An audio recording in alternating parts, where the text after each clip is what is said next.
Okay.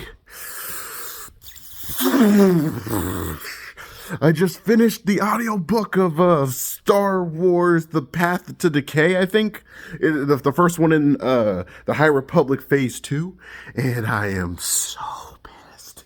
I mean, technically, I already know what happened, but it was like a brief, like someone on YouTube, I was looking at like the timeline and everything, and apparently Phase 2 is like years before, before Phase 1.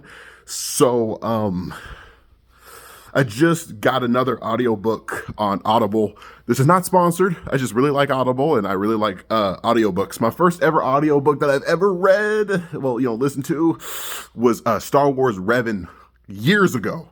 And I just kept listening to it until they took it off of YouTube.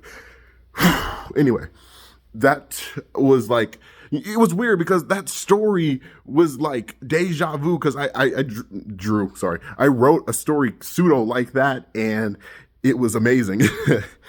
And I'm no spoilers or anything, even though Phase 3 is pretty much around the corner now. That love story. I just want to know if he's okay. Like, I technically got spoiled, but I forgot the whole timeline thing, where because I listened to a whole story of what happened with the mother and everything else, but I can't remember a lot of it because it was so long ago that I watched that video. And it was just, I gotta know more, because just listening to like a YouTube person talk about it, that's one thing. It's like talking to someone in conversation, but actually listening to the book or reading the book yourself is such a different experience. It's like watching someone play a specific game. If you're not like, the one in control of it, it's a whole different experience. So the thing about the High Republic is that a lot of people didn't like it because, not because a lot of people didn't read it, okay? Because the stories, because I read a little bit of Phase 1, I think it was called like Path of Deceit or something like that, where there's like two Jedis that look like they're walking with hoods, walking towards the viewer. Excuse me. The reason why people didn't like the High Republic was the what's it called? The marketing of it all, because everybody kept talking about like LGBT, or women are better than men, or this is not about Star Wars, about wars, it's about natural disasters and stuff like that. For one, I'm a Star Wars fan, and I feel a bit disrespected when people start to talk to me about, oh, this isn't for you. It's not for like men or anything like that. But the thing is, I still want to give the High Republic a chance, because it's not the author that I care about. It's the story that they tell. And what would make me like the author is, first, they don't just straight up disrespect me. And that's a lot. That's why people aren't like liking the High Republic, is because the people who were talking about it, who quote didn't know what they were doing about Star Wars, were just bad at marketing stuff. It was always like this woke stuff that everybody didn't care for. But I just read the Path to Decay, like the first book in the Phase 2, and there was stuff about LGBT representation and all that stuff. But the thing is, it wasn't the focus. That's what I'm talking about when it comes to like a story, is the fact that you're marketing this as like, okay, here's all this stuff in your face, but it's not. The story itself doesn't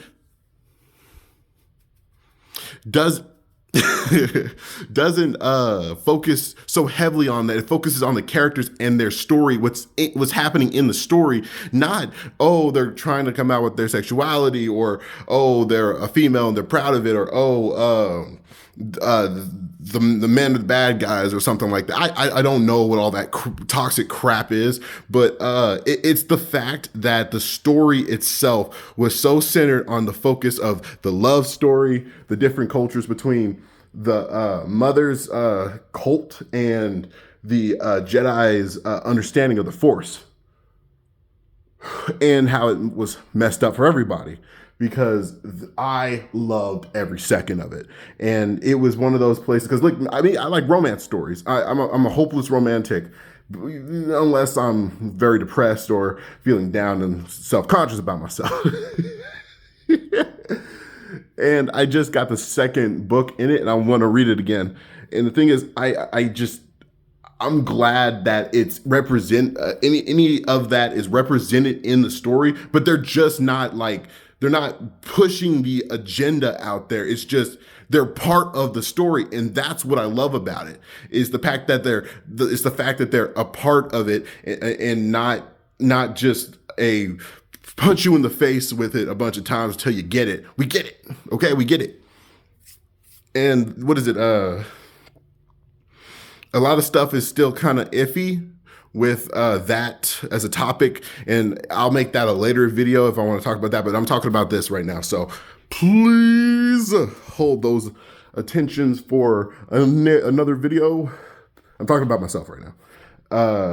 I'll save all that for another video.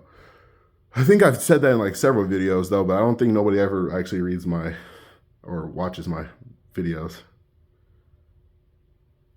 But it was good. I still give it a 10 out of, not a 10 out of 10, a 9 out of 10 on the storytelling, because it's setting up for everything else.